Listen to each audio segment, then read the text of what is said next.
आप देख रहे हैं जनतंत्र टीवी और मैं हूं आपके साथ अमनदीप। बुलेटिन की शुरुआत करेंगे एक बड़ी खबर के साथ जो राजधानी रायपुर से मिल रही है।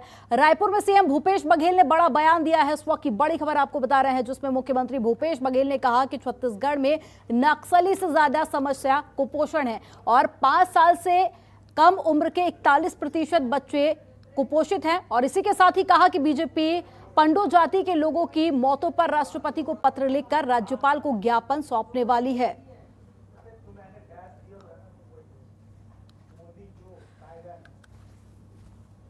क्या मतलब कुपोषण है, उसको कौन इनकार कर रहा है। हम तो हर मैंने तो कहा कि छत्तीसगढ़ में नक्सली से बड़ी समस्या कुपोषण है और यहाँ 41% लोग कुपोषित हैं, 5 साल की कम उम्र के। 47% जो महिलाएं हैं कि शरीर में खून की कमी है, एनीमिक है। ये तो मैं पहले दिन से बोल रहा हूँ और उस दिशा में हमने काम शुरू किया। तो कोई समस्या एक दिन में ख़त्म तो नहीं हो जाएगी, लेकिन इसमें 2 बार लॉकडाउन और के बावजूद भी सुपोषण अभियान हमारा जारी रहेगा। और ज्यादा जानकारी के साथ में ब्यूरो चीफ हमारे साथ में जुड़ गए हैं प्रशांत द्विवेदी। प्रशांत जी, क्या कुछ मायने निकाले जाएं इस बयान के? क्या छत्तीसगढ़ सरकार में एक बार फिर से कुपोषण को लेकर अभियान चलाए जाएंगे? क्योंकि इससे पहले भी कई सारे अभियान छत्तीसगढ़ में चलाए जा चुके हैं ताकि कुपोषण को कम किया जा सके, लेकिन समस्या अभी भी बरकरार है। देखिए, कुपोषण जो है ये क्षेत्र के लिए, राज्य के लिए एक बड़ी समस्या बनती जा रही है। अभी सरकार ने जरूर कई तरह की इसमें पहल शुरू की है ताकि कुपोषण की बढ़ती दर पर रोक लगाया जाए। वहीं नक्सली से ज्यादा सबसे अधिक समस्या जो है कुपोषण का, ये खुद बयान मुख्यमंत्री भूपेश बघेल ने दिया है, जो जिससे अंदाजा लगाया जा सकता है कि ये कितनी बड़ी चुनौती और कितनी बड़ी समस्या है सरकार के साथ साथ आम लोगों के लिए। और खासकर 5 साल से कम उम्र के बच्चे जो यहाँ 41% लोग कुपोषित है और उनका एक भूपेश बघेल का बड़ा बयान भी आया है कि ये एक दिन में नहीं खत्म किया जा सकता, इसमें थोड़ा सा वक्त लगता है। और हाल ही के दिनों में आपने देखा होगा कि बलरामपुर जिले में पांडो जाति के लोग जो राष्ट्रपति के दत्तक पुत्र भी कहलाते हैं और काफी पिछड़ी जनजाति है, इनको मुख्य धारा में लाने के लिए तमाम केंद्र और राज्य सरकार की बड़ी फंडे होती है और 100 से अधिक लोगों की उनकी मौत हुई थी। हालांकि सरकार ने के अलग अलग बयान आए थे इस मरने को लेकर, प्रशासन कुछ और बयान दे रहा था, इसको लेकर विपक्ष ने भी काफी हंगामा मचाया था। ऐसे में सरकार जो है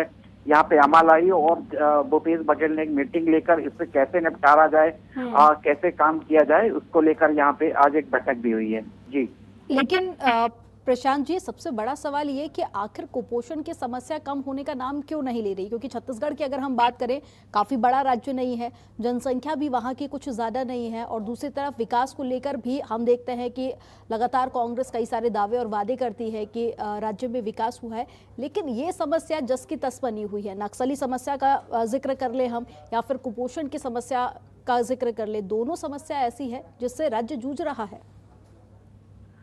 देखिए, ये समस्या आज की समस्या नहीं है, बहुत पुरानी समस्या है। ऐसी समस्या को खत्म होने के लिए थोड़ा सा वक्त जरूर लगता है। ये जरूर है कि सरकार को इसको और गंभीरता से पालन करना चाहिए या प्रशासनिक स्तर पर लोगों को और कड़ाई से पालन करना चाहिए। खासकर ऐसे ग्रामीण बच्चे हैं जो अंदरूनी इलाकों में रहते हैं, जो मुख्य धारा में नहीं आ पाते हैं और छत्तीसगढ़ का ये अधिकांश लगभग 30% का इलाका जो है ऐसे ही इलाकों में निवास करता है। इसके अलावा भी यहाँ का एक पानी का भी सबसे बड़ी समस्या है कि जिससे कई तरह की गंभीर बीमारी होती है। जगह जगह आंगनवाड़ी केंद्र खुले हुए हैं जहाँ पर बच्चों को ऐसे बच्चों को उनको पोषक आहार दिया जाता है सरकार के माध्यम से और उनको समझाइश दी जा रही है। लेकिन कई ऐसी चुनौतियां भी हैं सरकार के सामने जो उन इलाकों में आज भी पहुंच से दूर है, जिन इलाकों में पहुंचने का साधन नहीं है या तो नक्सली इफेक्टेड एरिया हैं। तो ऐसे में सरकार जो है इन इलाकों से रहने वाले लोगों को शहर के अंदर या स्थानीय रूप से चिकित्सा मुहैया कराई जा रही है या कुपोषण से कैसे रोक लगाया जाए। हालांकि अगर हम बहुत पिछले आंकड़ों में चाहें तो निश्चित तौर पर आने वाले टाइम में कुपोषण में बहुत हद तक लगाम लगाया जा सका है और भूपेश बघेल का जिस तरह से बयान देखने के लिए मिला है उससे जाहिर होता है कि कहीं ना कहीं इस सरकार भी इस चीज को लेकर काफी चिंतित है कि आखिर इसको कैसे कम किया जाए और विपक्ष भी इस मामले में काफी अग्रेसिव होकर रखा है कि सरकार की नाकामी बता रहा है, जबकि ये आज का नहीं है। कुपोषण बहुत पुरानी समस्या है, हालांकि धीरे धीरे इस पर सरकार जो है आत्मचिंतन कर रही है, इसको जमीनी स्तर पर और किस तरह से लगाम लगाया जाए। जी हाँ। तमाम जानकारी साझा करने के लिए बहुत शुक्रिया आपका। राजधानी रायपुर में मुख्यमंत्री भूपेश बघेल ने 2 दिवसीय वाणिज्य उत्सव का शुभारंभ किया और इस अवसर पर छत्तीसगढ़ राज्य के उद्योग पैविलियन का शुभारंभ किया गया है। वहीं कार्यक्रम की अध्यक्षता उद्योग मंत्री कवासी लखमा ने की। आपको बता दें कि वाणिज्य उत्सव में पत्र लिखकर राज्यपाल को ज्ञापन सौंपने वाली है।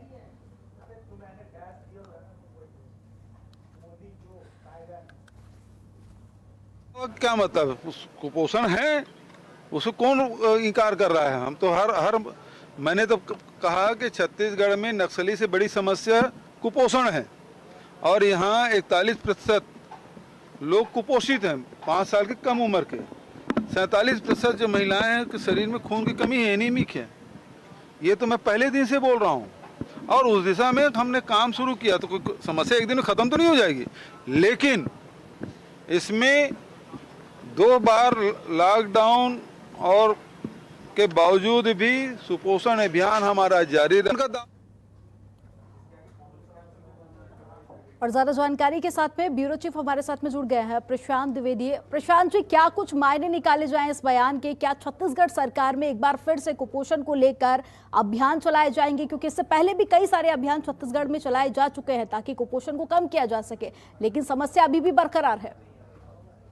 देखिए, कुपोषण जो है ये क्षेत्र के लिए, राज्य के लिए एक बड़ी समस्या बनती जा रही है।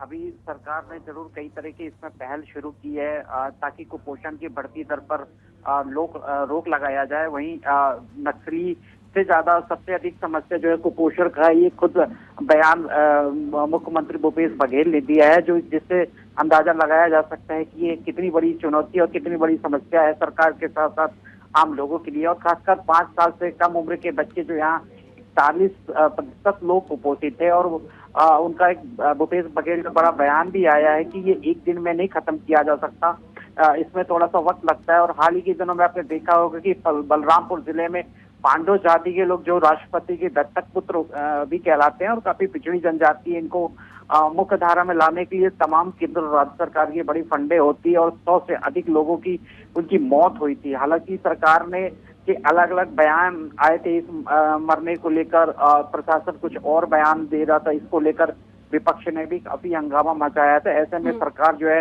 यहाँ पे अमल आई और भूपेश बघेल ने एक मीटिंग लेकर इससे कैसे निपटारा जाए, कैसे काम किया जाए, उसको लेकर यहाँ पे आज एक बैठक भी हुई है। जी, लेकिन प्रशांत जी, सबसे बड़ा सवाल ये कि आखिर कुपोषण की समस्या कम होने का नाम क्यों नहीं ले रही? क्योंकि छत्तीसगढ़ की अगर हम बात करें, काफी बड़ा राज्य नहीं है, जनसंख्या भी वहां की कुछ ज्यादा नहीं है और दूसरी तरफ विकास को लेकर भी हम देखते हैं कि लगातार कांग्रेस कई सारे दावे और वादे करती है कि राज्य में विकास हुआ है, लेकिन ये समस्या जस की तस बनी हुई है। नक्सली समस्या का जिक्र कर ले हम या फिर कुपोषण की समस्या का जिक्र कर ले, दोनों समस्या ऐसी है जिससे राज्य जूझ रहा है।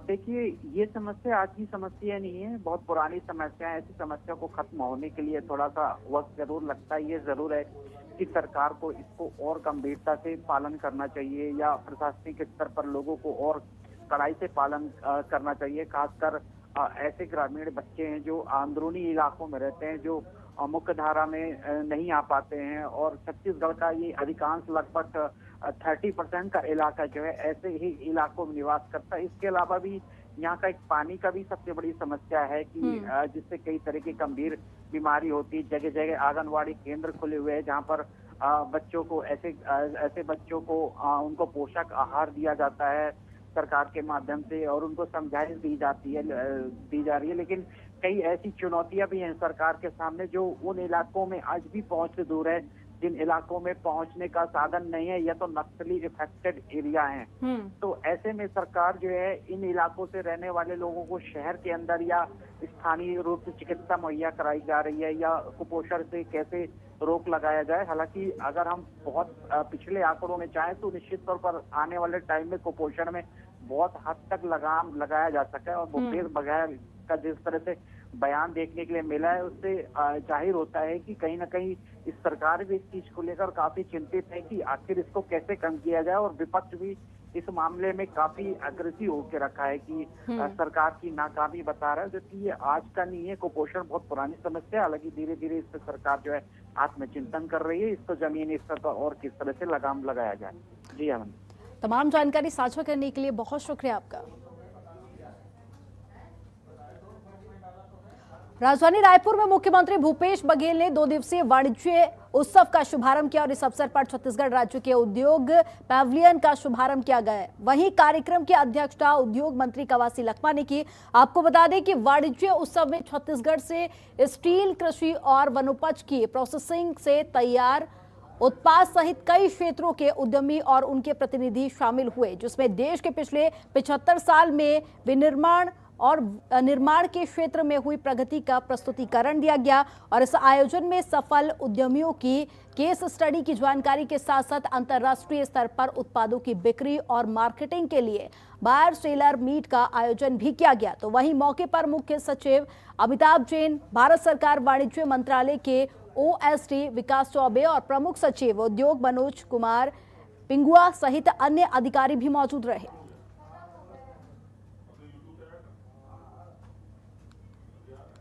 उस नवनिर्माण में छत्तीसगढ़ का बड़ा योगदान भिलाई स्टील प्लांट 1955-56 में जो बना, जब नींव रखी गई तो उसे औद्योगिक तीर्थ कहा गया।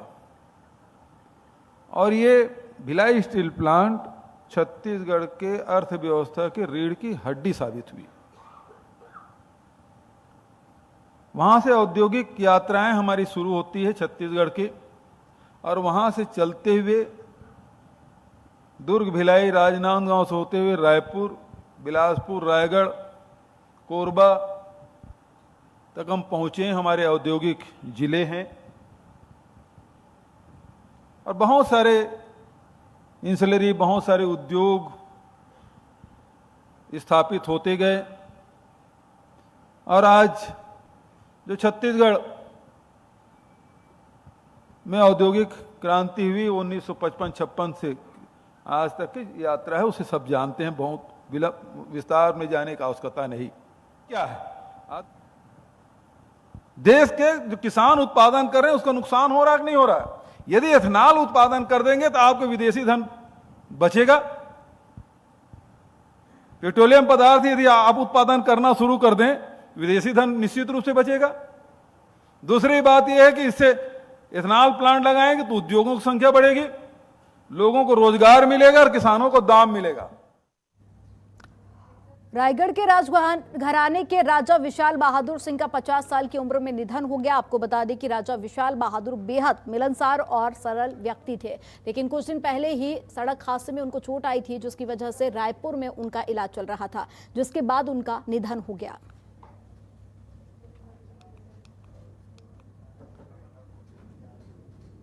छत्तीसगढ़ के नेता प्रतिपक्ष धर्मलाल कौशिक रायगढ़ प्रवास पर पहुंचे। रायगढ़ के सर्किट हाउस में ठहरे और स्थानीय बीजेपी पदाधिकारियों और कार्यकर्ताओं से मुलाकात कर राजनीतिक गतिविधियां सहित रायगढ़ का हालचाल जाना, जिसके बाद जशपुर के लिए रवाना हो गए।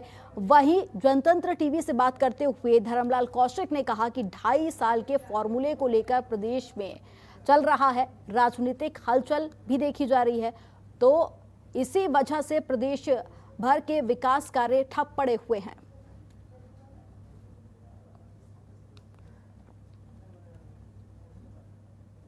हम लोग जा रहे हैं जशपुर, और हम सबको मालूम है कि हमारे विधायक रहे, जिला पंचायत उपाध्यक्ष रहे, जुबेल जी के सुपुत्र जी नहीं रहे, और इसलिए हम लोग आज कल जो अंतिम कार्यक्रम है छत्तीसगढ़ में लगातार 1 महीना 1.5 महीने से अस्थिरता की स्थिति बनी हुई है।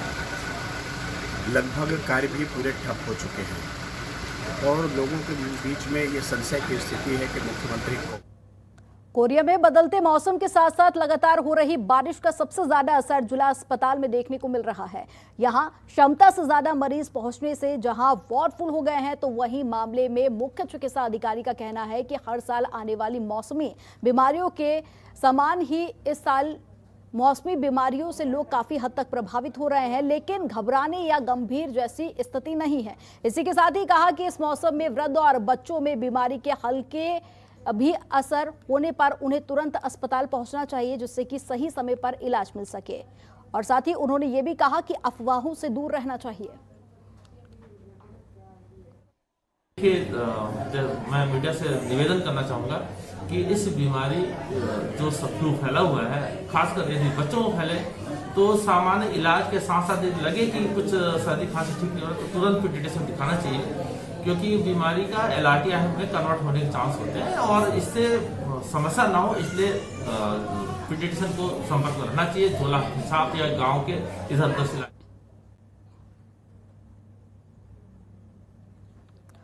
तो मौसम के साथ साथ अब बीमारियां भी बढ़ती जा रही है। बदलते मौसम के चलते मौसमी बीमारियों की चपेट में कई सारे लोग आ रहे हैं। हालांकि डॉक्टर की सलाह है कि अफवाहों से दूर रहें और साथ ही गंभीर होने जैसी ये स्थिति नहीं है। हर साल जब भी मौसम में बदलाव होता है तो नॉर्मल वायरल और सर्दी जुकाम जैसे मौसमी बीमारियां की चपेट में लोग आते हैं। हालांकि इसको लेकर लोगों को जागरूक रहना चाहिए और अगर कुछ सिम्टम्स आते हैं शुरुआत में ही तो डॉक्टर से सलाह लेनी चाहिए। और इसी पर ज्यादा जानकारी के साथ संवाददाता मनोज श्रीवास्तव जुड़ गए हैं। मनोज, वो कौन कौन सी बीमारियां हैं जिनकी चपेट में छत्तीसगढ़ की जनता आ रही है?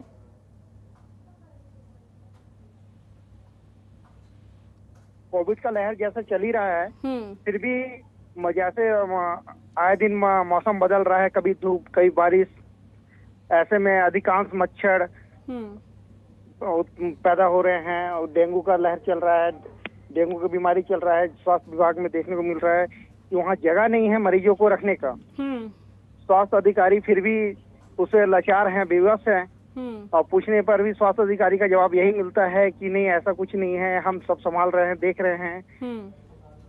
ये स्वास्थ्य विभाग का कहना है। मनोज, आप नजर बनाए रखिएगा। तमाम जानकारी साझा करने के लिए बहुत शुक्रिया आपका। खबरों के निष्पक्ष विश्लेषण के लिए सब्सक्राइब करें Jantantra TV and press the bell icon. Never miss any update.